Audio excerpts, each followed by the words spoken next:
Welcome to the podcast with a purpose, with information and content meant to motivate, aspire, and inspire you. From romance author and host Charmyra E. Fleming, but you can call her M.A.I. Welcome to an experience. This is the Purple Charm Experience.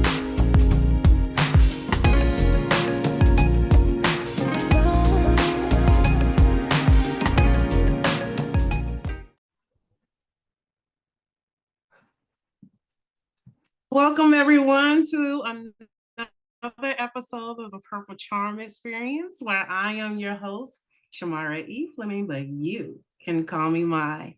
And today I have the pleasure of for our Ask the Author segment, a special guest with me, a good friend he has become, and a fellow author and artist, a local artist here in the Frederick, Maryland area, Mr. Tauren Washington. I am so happy to have you here today. And before we get started, I want to share a little bit of his bio with everyone. Tauren Washington was born in Fort Worth, Texas in 1985. He received his BA in studio art from Hood College in 2012. And Washington has exhibited in the United States and abroad, including shows at Laguna Gallery in Laguna Beach, California, Della Plain Visual Arts Center here in Frederick, Maryland, Hood College here in Frederick, Maryland, and several other venues in the DC, Maryland metropolitan area. His work has been reviewed in the Baltimore Sun and the Frederick News Post. And as an author, Tauren's books has been cataloged at the Hood College Library and currently in the inventory of local bookstores such as Curious Iguana, as well as with online retailers such as Amazon and Barnes & Noble.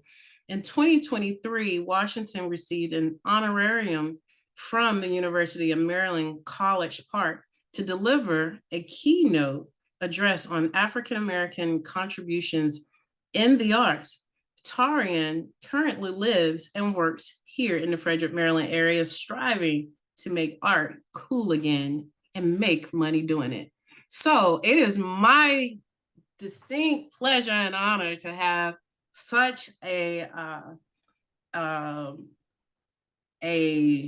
decorated artist and well-respected artist here in the area come on my show and bless the show and the audience with your presence. Welcome, Mr. Tauren Washington. Hey. Yes. Thank you for having me. What's up? Yes. I'm so glad you're here. Listen, I am just, in awe of your work. I literally stumbled upon you about a year ago. I saw the publication that our school did with your work on the cover. Everyone check it out. His Juneteenth picture of Miss Opal Lee. It is amazing. I'll take the blur off so that you can see it in a second. But I was blown away by your work, and just the colors alone hit me because I'm a colors person.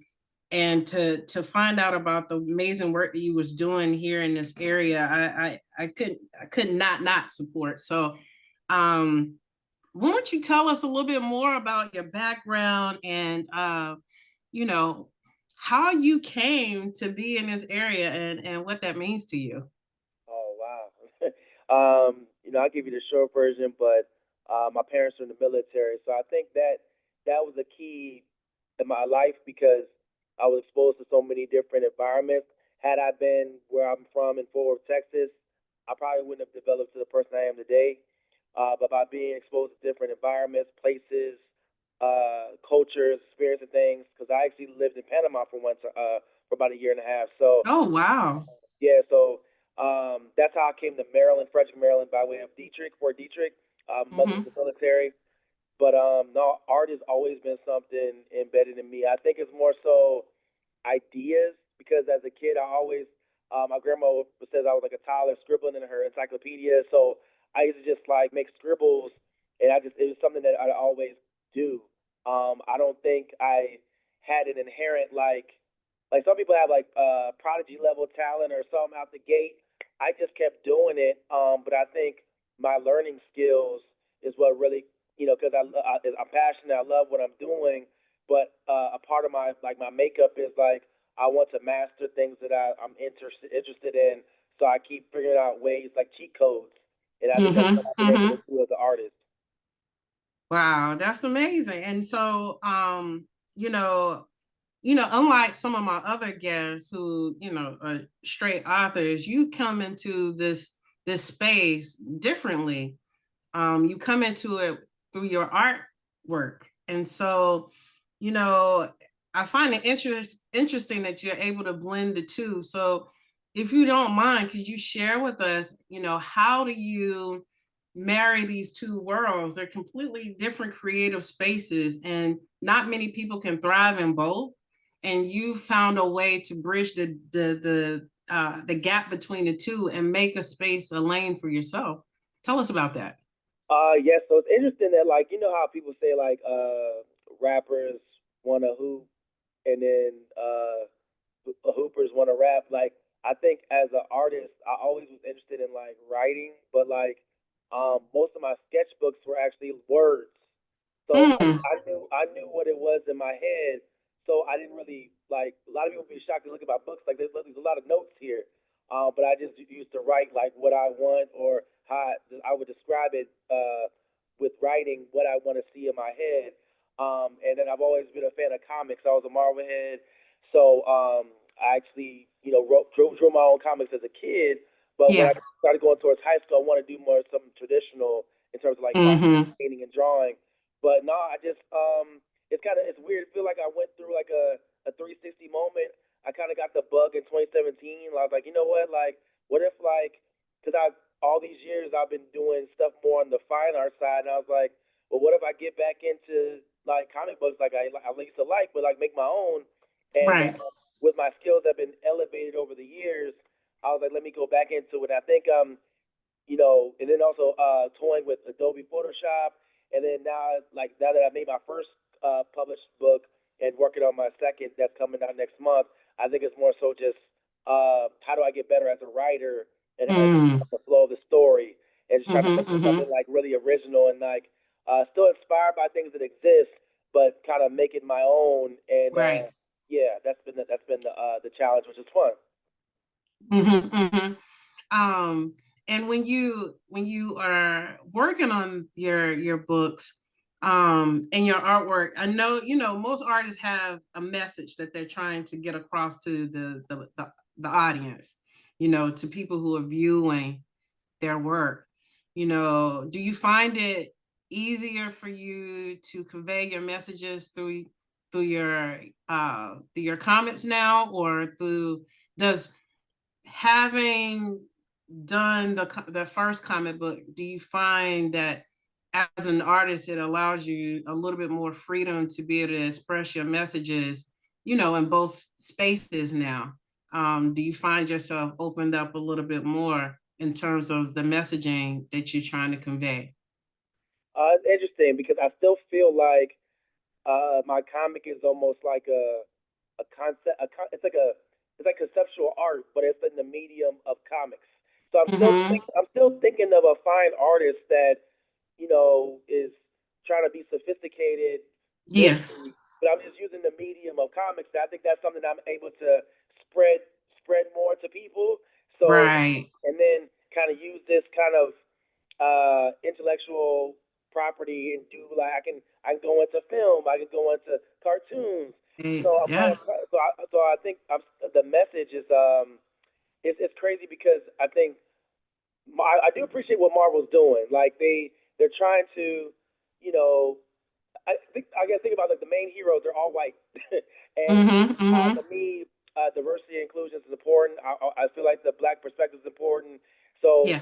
my message is, how do I give these people life and not and counter the narratives of visual culture and make it Mm, where black people are not the stereotypical images that's always perpetuated in the screens that we see every day. right. That's That's deep, and it's pretty, you know, and you have to, because we're living through a time that's so, where the ability to be able to be as open and expressive is being attacked. How has that impacted the way you move in terms of business ownership, in terms of your artistry, in terms of, you know, how you want to approach indie authorship as well? It's interesting, like even with it's interesting, like with the comics and even with my art, like my paintings and more fine art, I'm tackling it head on. Like it's almost Mm-hmm.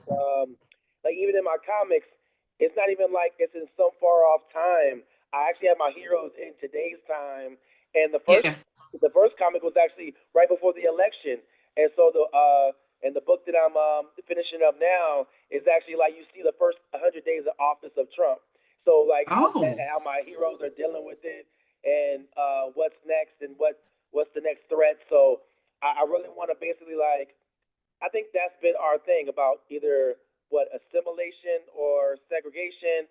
Like a lot of times it's like, oh, we're better off just being by ourselves, but then it's like I don't yeah. think that's realistic. So it's like, how do I still Right.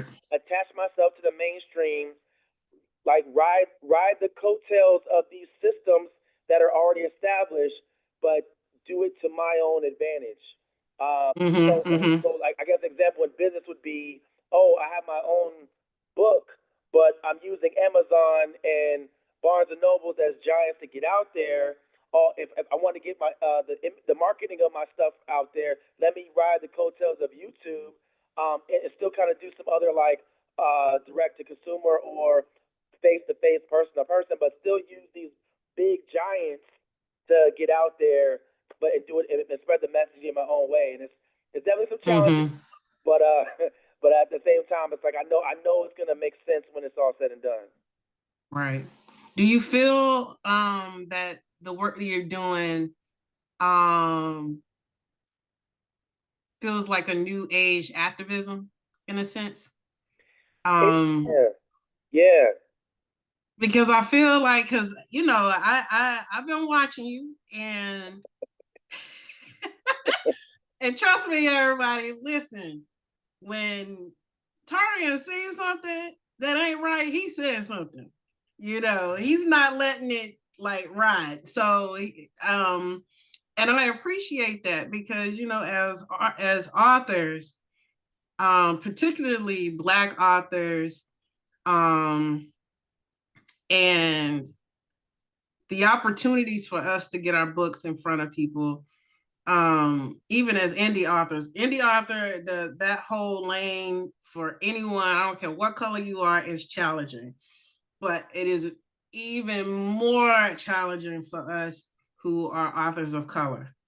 And a prime example is of getting our books into bookstores, and you know, on the shelves where people can see them and not tucked away somewhere.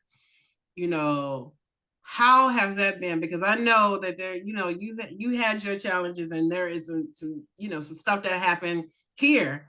You know, even I, for instance, as a romance author, you know I reached out to a couple of places when I first got started and got turned away. You know, what was it like for you trying to get your book, even in local venues where, you know, most folks will tell, like, I've had friends who say, oh, Mara, you should reach out to such and such bookstore. They, you know, or the fact that, you know, a very well known romance author has I won't say no names, but she has a bookstore here in the area. Why don't you reach out to her to get your books in her store?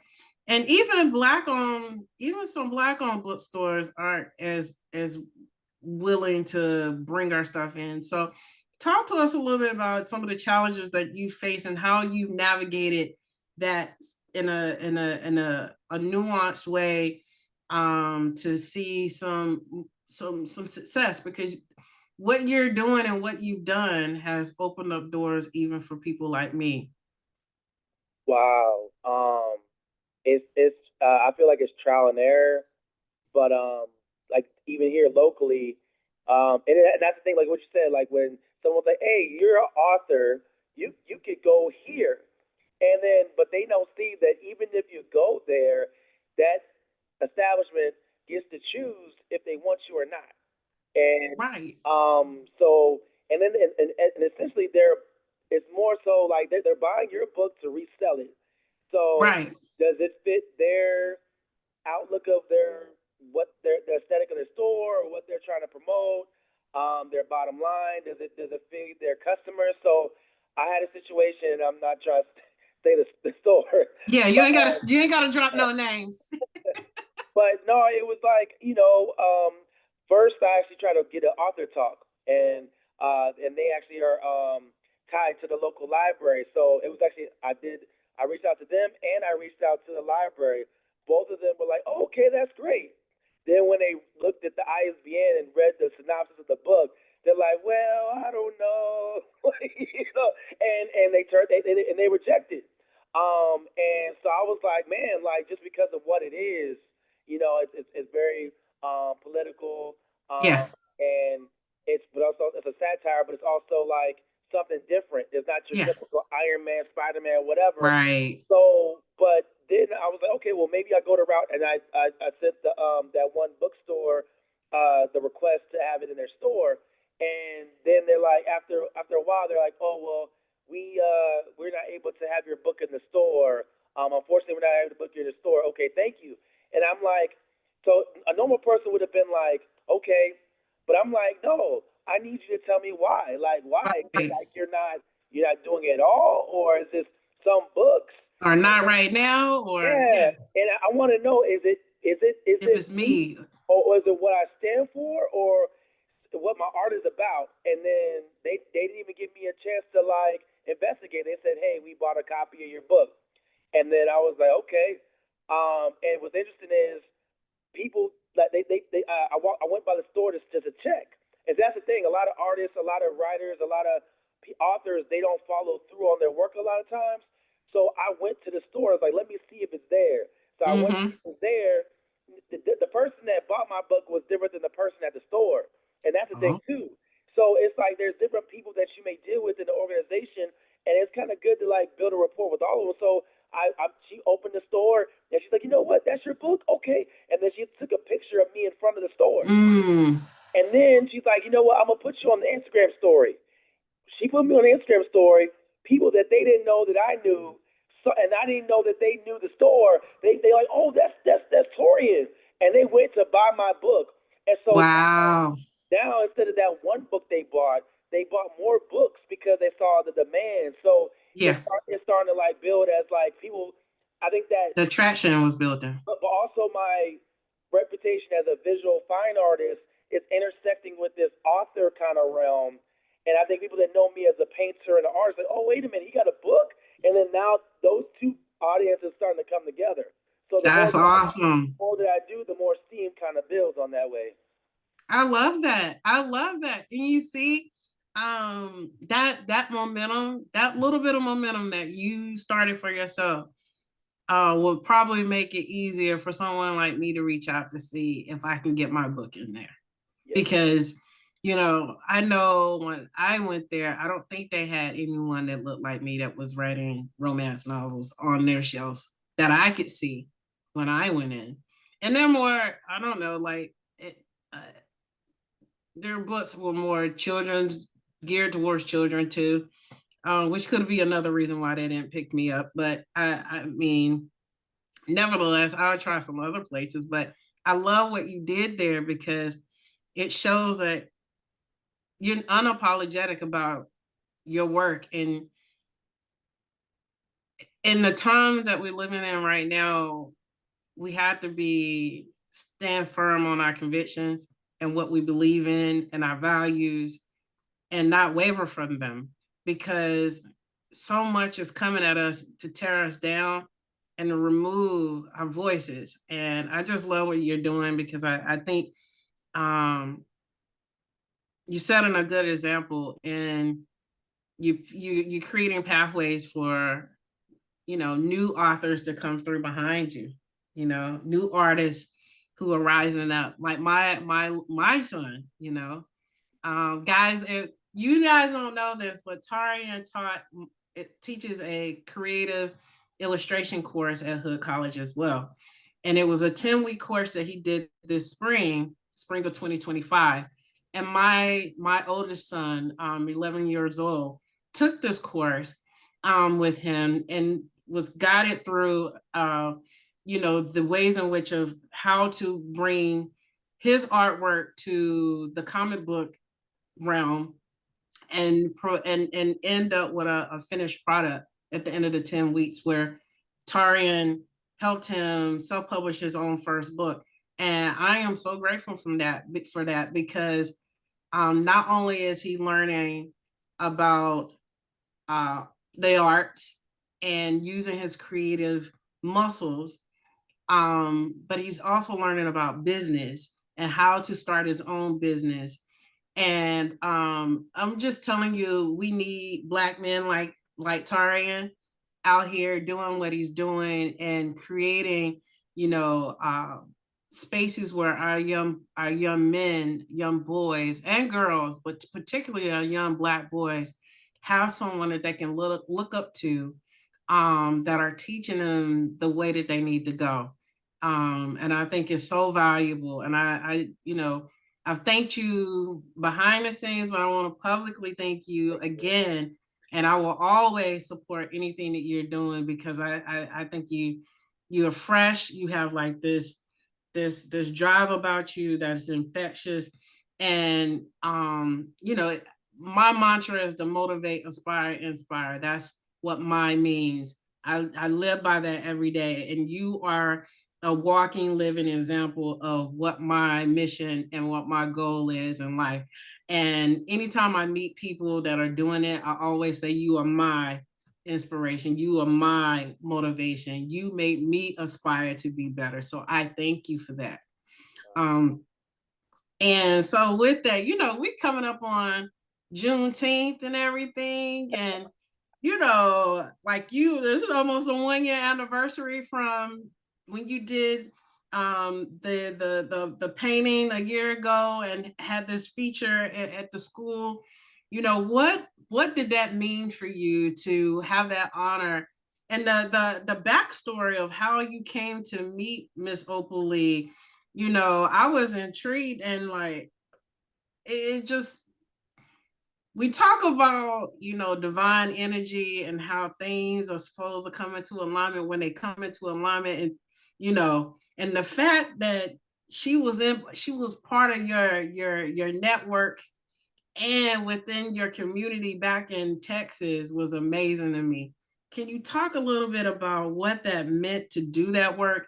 And then also what it means coming up on the year anniversary of that, coming into another event that we're getting ready to do that you could talk about as well with a local museum here in Hagerstown. Talk about how this trajectory of keeping that momentum going meant to you then and now, and what it means going forward. I'm not gonna lie to you. When like meeting Dr. Opali and all of what happened is really, I guess it's like a testament, like what God has meant for you, no one can take away. It's I think a lot of people look at like the achievement, but like almost like all the struggle within it, because yes, it was great that I got selected by, like I said, this was like a phone call, like someone that I knew, an associate of mine. She knew somebody that was running a nonprofit. They wanted me to do a painting of Dr. Oblee. Now, what's interesting is I didn't know in the future that I wasn't the only artist, but it was like I guess they were trying to do artist tributes for her. I probably guarantee you mine is probably the most highlighted, but it was supposed to be for like this event in Virginia, but I was in Texas. Like I had go to the wars. I was in Texas. But it's interesting that like this person I knew is from Maryland, and so she called me on the phone while I'm in Texas, and was on 3-way with the nonprofit CEO person, and so I did it. And I think what they saw in that picture they thought would be profitable to put on T-shirts and other things, but then they didn't want to discuss with me like how to split the money. So for me, I'm like, I'm Hmm. yeah. So for me, I'm like, at this point, like I've been through a lot of those scenarios. I've been burned a few times business wise, and I was Yeah. like, no, like I have to stand on my own, and I don't like if we can't talk about this, then hey, I pulled that, hey, I'm gonna call my lawyer card, and even though I didn't have one, I'm like, I'm gonna call my lawyer, I'm gonna find one. Yeah. Yeah. Yeah. Yeah. And so then they're like, well, hey, we don't want that, whatever. And so I'm not gonna lie to you, I was down because I was like, man, I don't know because now I'm out the event. I'm not because I was supposed to actually fly to Maryland, present my painting Wow. to her in person because she was coming Wow. from Texas, where she's from, to Virginia for that event. Event. And so since that I was canceled, I was like, man, I made this painting for nothing. And I was telling my brother, and I was venting to him like, yo, bro, like I can't even do this. He's like, hey man, you know I know her, right? And I'm like, what you mean? He's like, yeah, man, I call her like she's like my grandma, man. I know her. I'm like, you mean all this time you know her. He's like, hey, like, and so he then when I called them on the side, I had their nonprofit number. I didn't have their cell number yet, but I called their nonprofit number, and she's like, yeah, Ryan, you're Ryan's brother. I was like, yeah. She's like, okay, well, he knows where to find us. Just pull up, and then I drive. So I was in San Antonio at the time. I drive to meet my brother in Fort Worth, and we drive over to the house. He knows where they're at. So they don't give their address away, but like he knows where Yeah. they're at. And Yeah. the whole like I meet her and I'm able to present the painting to her in person. And it was Wow. it was an intimate setting at her old house because I think now she's moved to a new house, but in her yeah, at her old house. And I got my brother recorded it on YouTube. I got it on YouTube, and it was just I couldn't have asked for it. So it's so I think the story is the story is even more richer than what it was even intended to be. But I was able to kind of do it on my own terms, and I'm really blessed, and I'm thankful to God how it all came around, the divine timing of everything, and yeah, so I mean, I think it's just this whole Juneteenth now means something different to me. And I think to be honest with you, I want Dr. Oakley to live a long life because she's already lived a long life. But Mm-hmm. I have a feeling like if let's say she passes on, they need a visual representation. Like that's gonna be the image right there. Like I think it's Yeah. spread around so much that who knows this thing may be on time one day. I don't know. So I just gotta like put that in the atmosphere, and they're already building a museum. They're building a museum, and Wow. they have my original painting that they're gonna put in their museum. Wow. Taurean, that's awesome. Yeah, yeah. So That is awesome. I I just know yeah. when I know when this the publication came out last year, and everyone, it was like a buzz on the campus about it. And I remember I was like, I gotta get one of those. I gotta get one of those, a copy of that magazine, because I was like, it's a, that's one of our brothers. I gotta get one of these. Yeah. And like I was telling you, I was like, our library specialist had like maybe one or two copies left. And she was like, did you get one of these? I was like, no, I've been looking for one, because the little stand outside of the library had people had took them, and I had planned on coming back and get one, and they were all gone. And so when she said, oh, I got a couple more if you want to take it, I was like, thank you. And I've had this cover on my graduate school notebook for the past year. I just took it out this weekend so that I can thumb through the article again. But yeah, because I didn't want nothing to happen to it. Look how neat, it's still clean. Like, But and I'm see, gonna this is put the it right thing. back. I think I don't I'm not gonna I'm not an expert on what the metrics are for the college, but I have a feeling that that's probably one of the highest responding magazines Mm-hmm. they've ever had. But then I think a lesson for me is regardless, even if it's big or small, get compensated for it. So they were trying to when the college asked me to have an artwork on the cover, they didn't know I was bringing that image. They didn't know the backstory but they were trying to use me being an alum there for my bachelor's to, and then tying with African American studies that there's like a 30th anniversary of. They're like, hey, we want your artwork on the cover. But at that moment, I was so caught up in like, man, it's a great opportunity. But really, it's like they didn't have to pay any graphic artists. They didn't have. They just had a student that just put their stuff for free on. Yep. But normally, Yep. if they're not paying someone for a graphic on their other covers, they're using Right. a paid marketing graphic person's hour man time to do. Mm. So in the future, I came, and my thing was coming. My error was coming after the fact. I was like, because Yeah.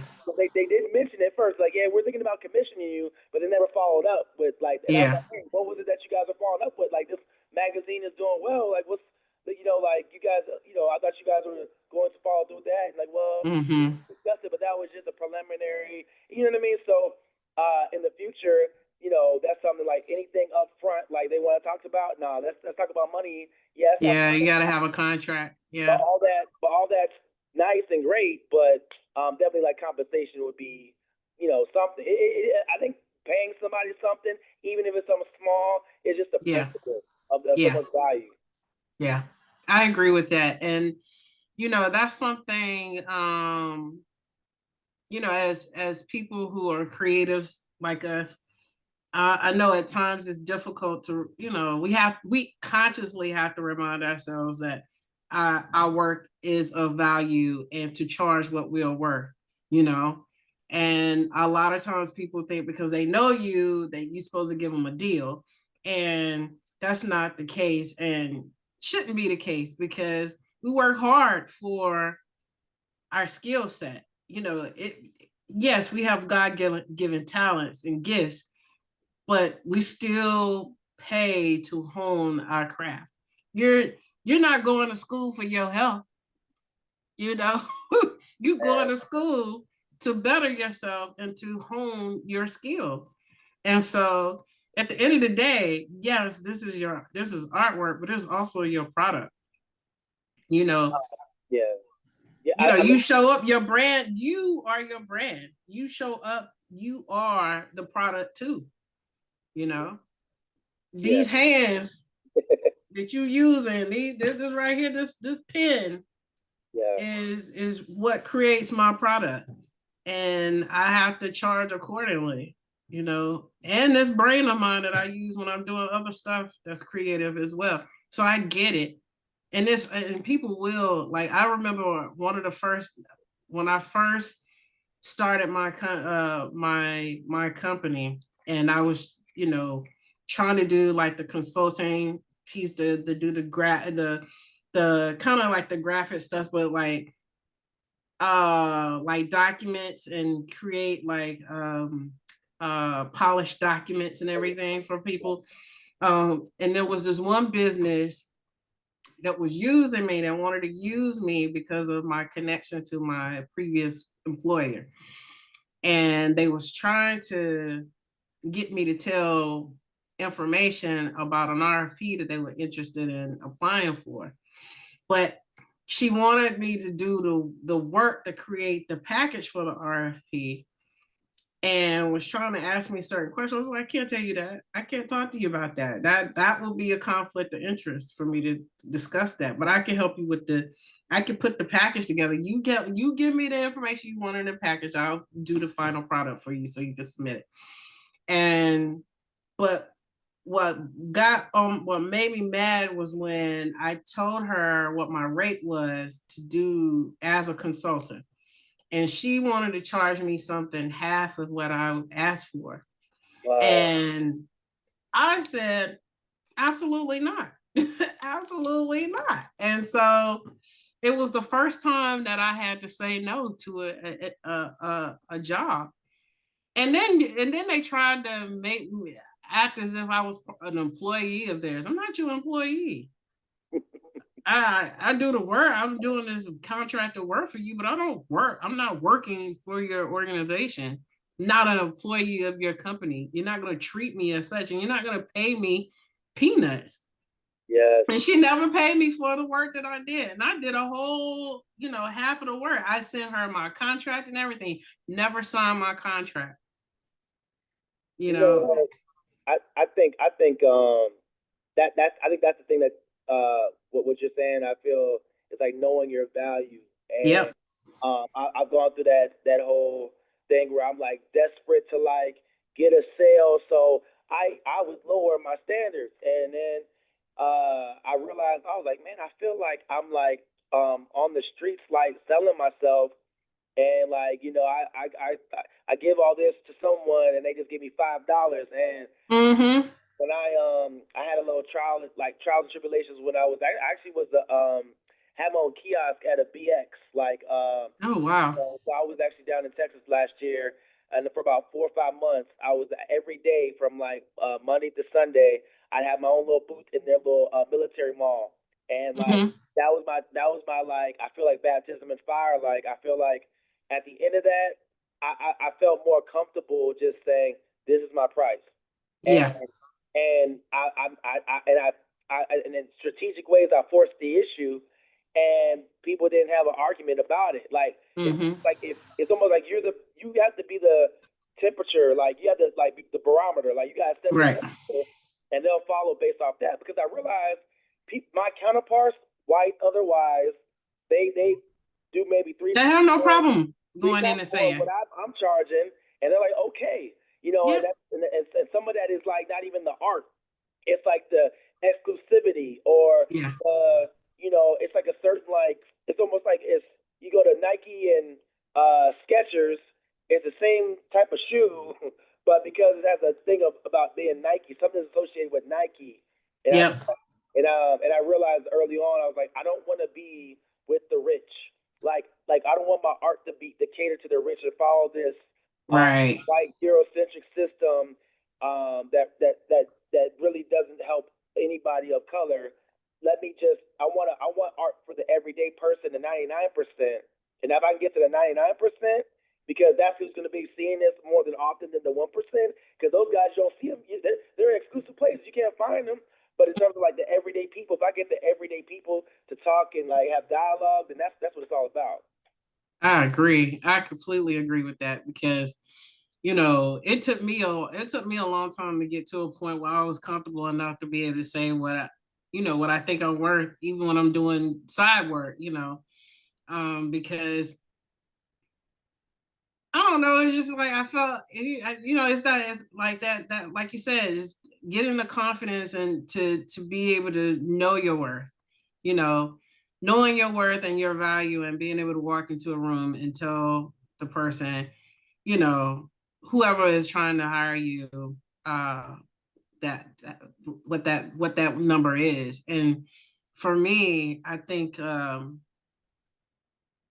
it took a while to get there because for so long I worked for people who did not see my value, you know what I'm saying, or made me feel less than or like I wasn't capable. So even though I know I was, but when somebody tears you down for so long, or you work in an environment where like in terms of the work environment where people don't appreciate what you bring to the table, that made it difficult for me to be able to see even though I know you asked me to do something and I'm at work, I could do it, or even outside of work, I could do it. But then if you ask me as for a work, like doing a contracted work, I'm like, can I do it? I know I can, but can I do it? And then it took me some time in the beginning doing it over and over again, drafting my contracts, seeing how other consultants do it, and for me to develop that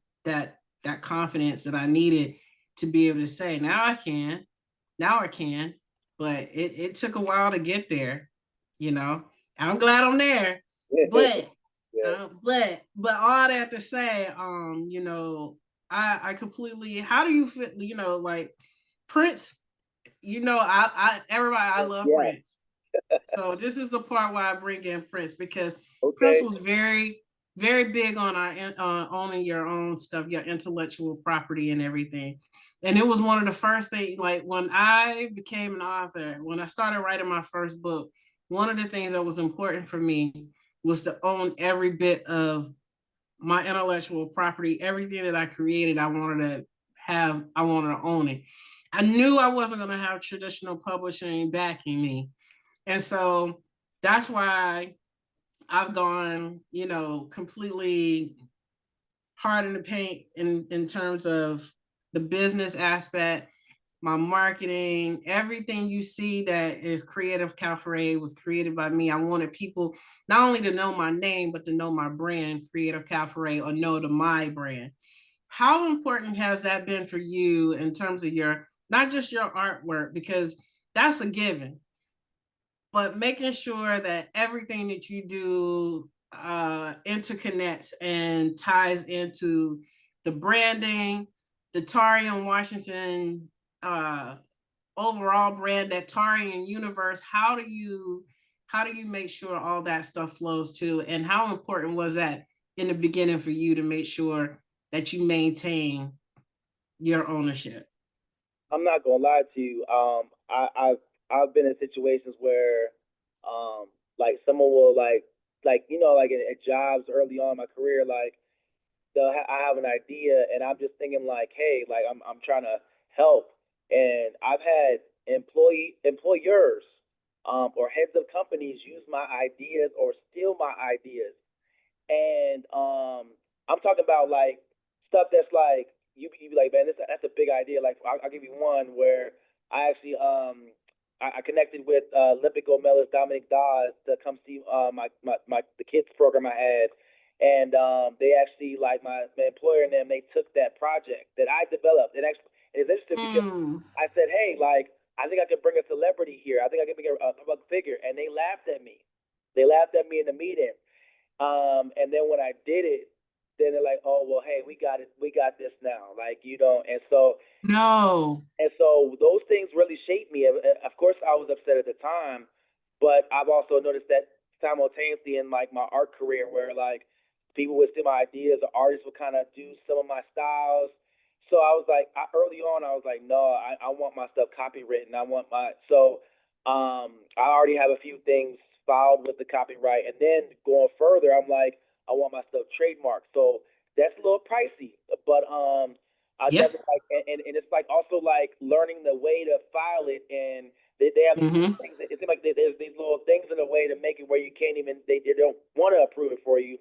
So that's what I'm navigating even as we speak now. But I'm trying to do this.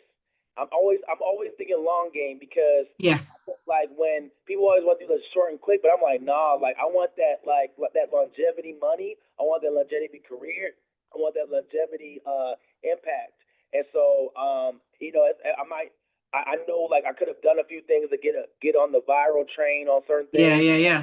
but like, nah, like you know what, I'm good. Like I know it's all gonna come together. So slowly, bit by bit, I'm setting these like foundations Yeah. down, and like now it's coming to the point where people come to me on these pillars, either like the art, the caricatures. Like there's certain things that I've kind of like made a mainstay, and people are like, I'm that guy to come to for certain things, or just like, oh, he has an event, okay, I'm coming because they know Yeah. what type of things I bring to the table.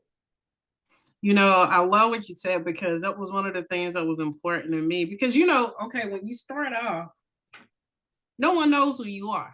You know, no one knows this. If you are starting in this space to me, as a creative, one of the things that I learned, most valuable things that I learned, number one, treat this as a business. And as such, put things in place ahead of time as if you're already successful, you know. So for me, it was important that, okay, yes, when I wrote every book is copywritten and filed at the Library of Congress. I met with a trade attorney and trademark attorney early on. I had an accountant early on that introduced me to the trademark attorney. And she was like, I can file these trademarks for you. Here's what I think you need to trademark. I told her everything that I had in mind.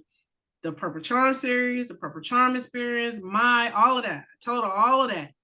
She was like, this is what I think you need to trademark first. I got them all trademarked. She was like, I can file them for you. But she was like, but you actually can file these yourself. Yes.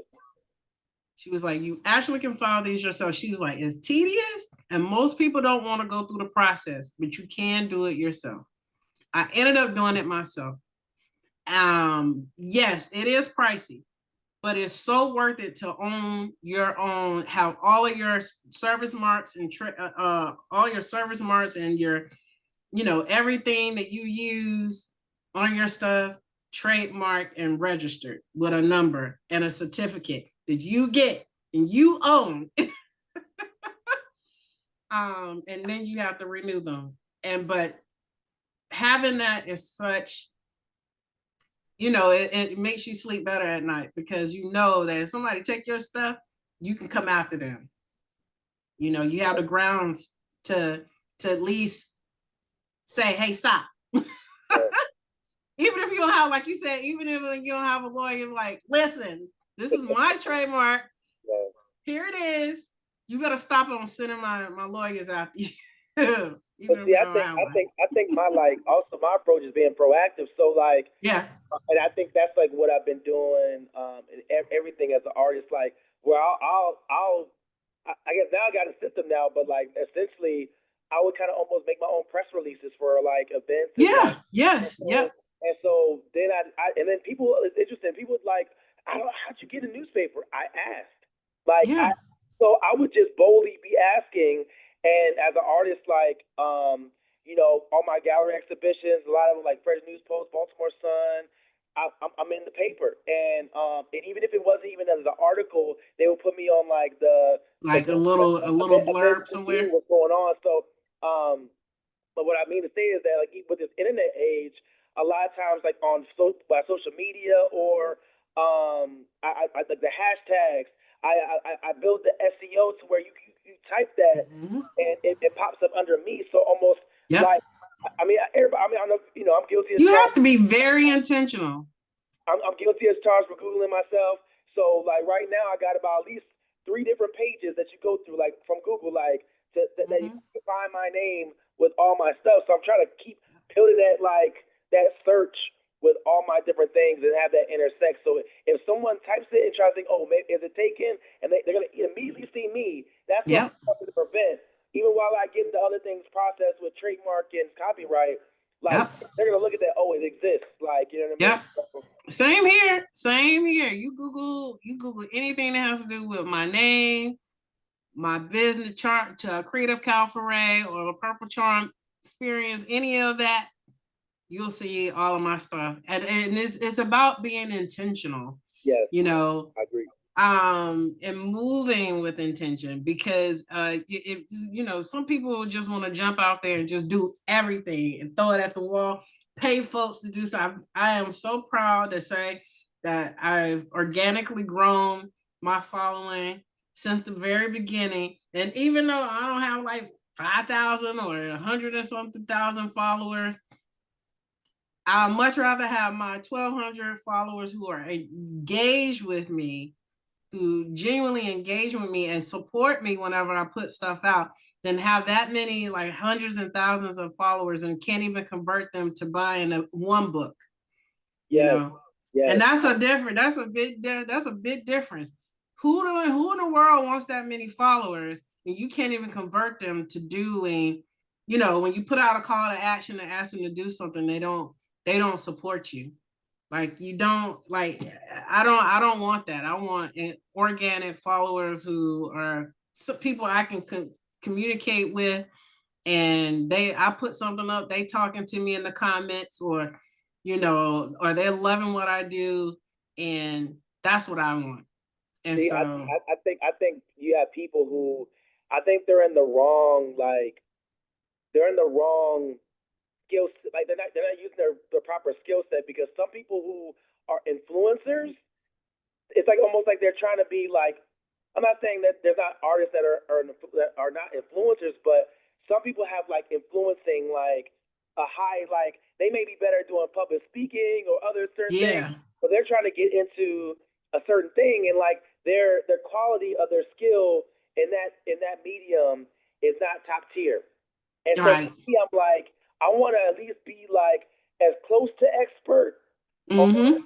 on what I'm trying to do, Yeah. and maybe like my sub skills would like offset maybe where I'll fail at, but like you said, I'd rather have organic people that actually come into my, Yes. because also people buy bots and have all these numbers, and that's the thing. Like, I just, yeah, I just feel like a lot of people are good at getting a lot of people around, or they're people, but in terms of like their product or what they bring, their service, they don't concentrate that much energy with getting people as their service. That's right. And I think even as an artist, I still think in terms of business having a good product, and Right. Right. my 10,000 hours. So even though it looks like a certain way, that's intentional, like you said. Like I intentionally do Mm-hmm. things, and so if you even look at the cover that I did with the Dr. Bali, that's actually using like acrylic medium. It's more flat. Da da da. Now I was like, you know what? Let me turn this up a gear because I know I can traditionally paint. So I started Mm-hmm. getting back into oil painting because what I was want to mention earlier, like kind of like you, that whole thing you're alluding to about doing the contracts and stuff and staying, getting in the game that way. What I start doing is I look at where I'm at. What do these people value, and then Right. how can I, like the end user or the company or whatever I'm speaking to, the demographic, what do they value, and then okay, how can I like get the skills to get do that, and then once I do that, and then put my own flavor and voice And on on it, it. Yeah. because and so what I mean by is like what I'm doing with a lot of people they consider fine art, like realistic paintings, the all those things right there, and those guys had a lot of rendering ability. Not everybody can paint that can really render someone realistically. So I was like, you Right. know what? I was always good with like the high concept, the imaginative, very colorful. But I was like, you know what? I'm really proficient in drawing. A lot of people don't know I can really like drawing was my first love before painting. So Mm. as an artist, I'm like, okay, well, how can I blend what people really like with those more master paintings, but kind of put it in a modern way and still get what I want at the end of the day? Because what I want is to speak for the black perspective, but also there's so much that hasn't been told in art, but I want to innovate, but do it in a way where I can like build equity and build like stock for the black Mm-hmm. perspective. Mm. How would you describe your art style? Like, how would you describe just that? Because I've never seen your style of art before, and the way you draw, the way you paint, it almost looks almost like, like the old school when we were kids and you draw the bubble letters and stuff like that. It's like the old school drawings back in the day too. It's like you got like some flavors of a throwback in a sense, but with the modern twist. Yeah. And it's so fresh, it's different, and it's not like what everybody is not the clean art, you know what I'm saying, or straight lines and real precise. How do you approach your artwork, and what how would you describe it, and what informed it? Man, I mean, I think it's like back to the whole thing about trial and error. Like I was so I think that's the thing about me. If it's something I'm into, I'm obsessive. I'm obsessive over it. Mm-hmm. I sacrificed so much time.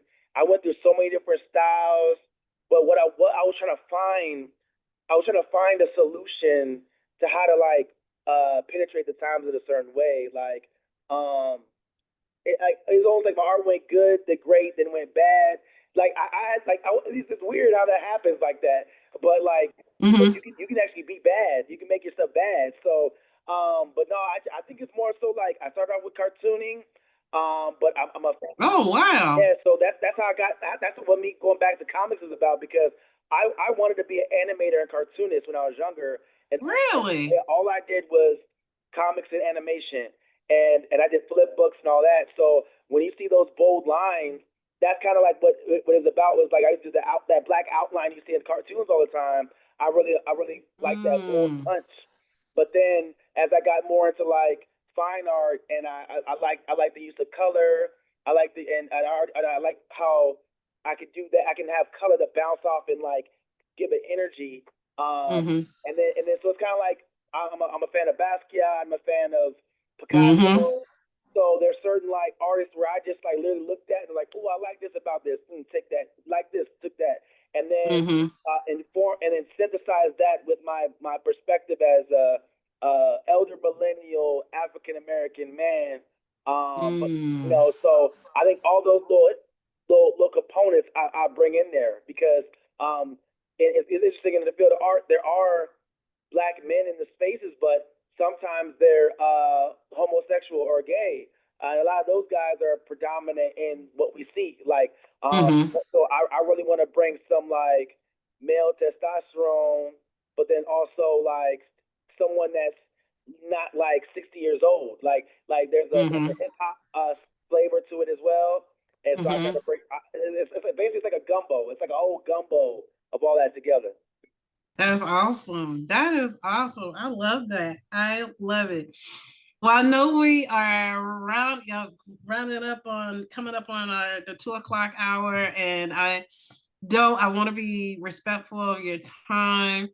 So before we close out, I'm a huge, and also before we close out, guys, our sip of the week. Taurean has chose our sip of the week this week, and it is the brown sugar oat milk cortado from Starbucks. And so, Yes, if you're watching this after we gotta get one. record, please make sure you grab yourself a brown sugar oat milk cortado. I've never had one of those. I think I'm gonna have to get me one because I've never had one.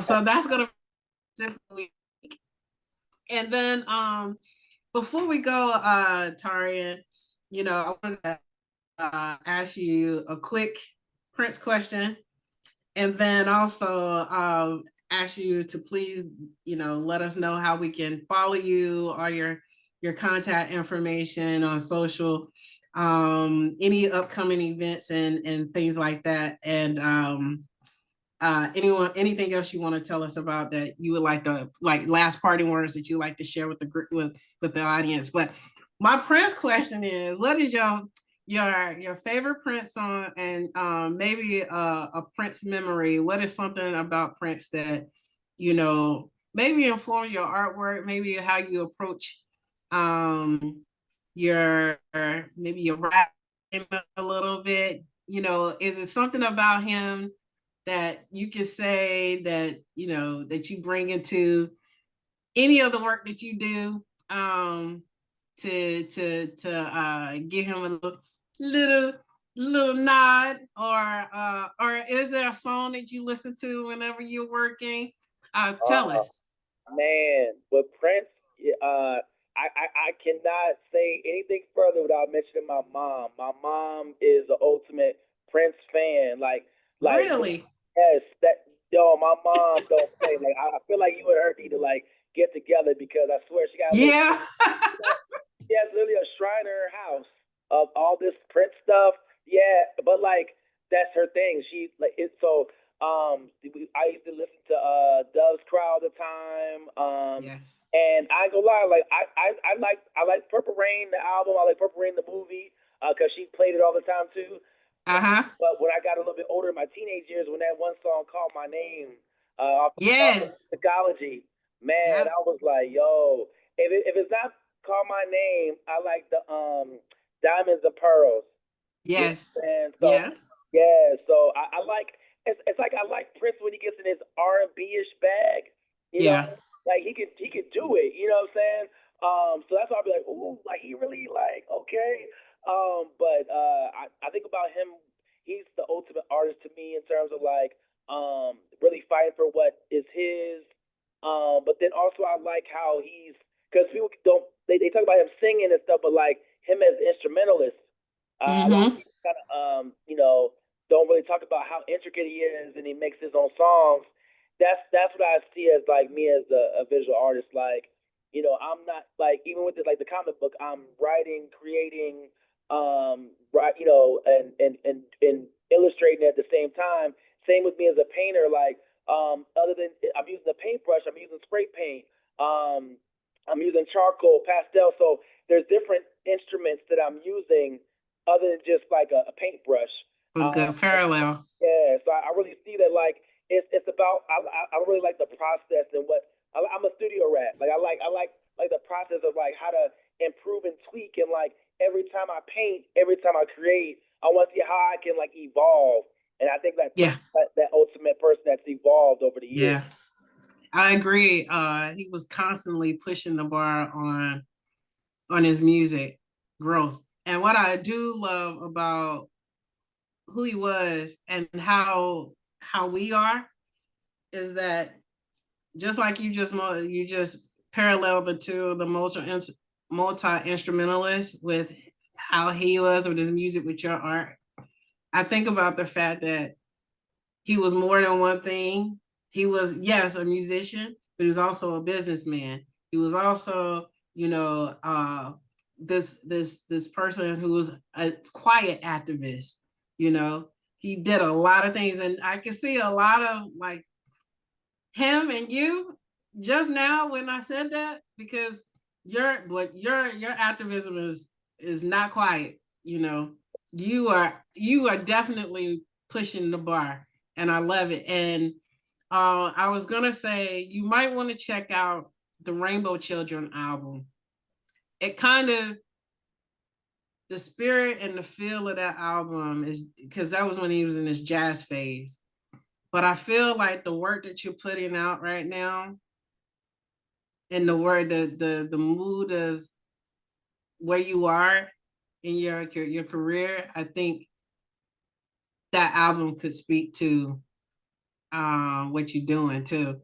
It has a mood about it. It has this presence that I think, I don't know. Just listen to the album and the cover. The cover reminds me a lot of your artwork too, because it has like those. I don't know. It reminds me of the Good Times, the painting at the end of Good Times. Um, that's how the characters look on the Rainbow Children album. But just listen to it. I think you might like it. And Yeah. then yeah, before we go, I just would love for you to tell us how um we can. Oh, your favorite Prince song? Well, I told you. The, Oh, Del Scott. call my Oh, name. call my name. Okay, Yeah, yeah. okay, okay. And then like yeah, and then just tell us like how we can follow you and what you got going on, what's coming up. What it was. Give us the deets. Well, speaking of Juneteenth, I'm still getting the details about the one in Hagerstown, but I know I'm gonna actually do my own pop up at the Tally Rec Center June 21st, and I'm covertly making that about Juneteenth, but it's really like I title it an art pop up. And that's going Okay. with the quiet activism component, because I know if I said Juneteenth tagline, that could detract some people. But at the same time, I want to make sure like I honor Juneteenth. I'm gonna have exclusive prints Yeah. of the Dr. Opal print on sale that Mm-hmm. day, and also like my new comic will be printed out by that time. My Goats #2, and yeah, the topic is about how Trump, because recently he is trying to take artifacts from the Black Smithsonian. Yeah. So my heroes are actually like going to fight against that plot that he's taking the Smithsonian, Oh and wow. and he has like a minion of MAGA ninjas. So it's gonna be interesting.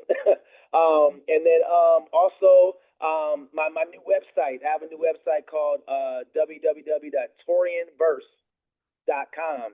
And so basically like a one-stop shop with art, film, multimedia, and literature that I have. You'll see all that there. So it's like a one-stop shop for all my different tentacles that I have there in the arts.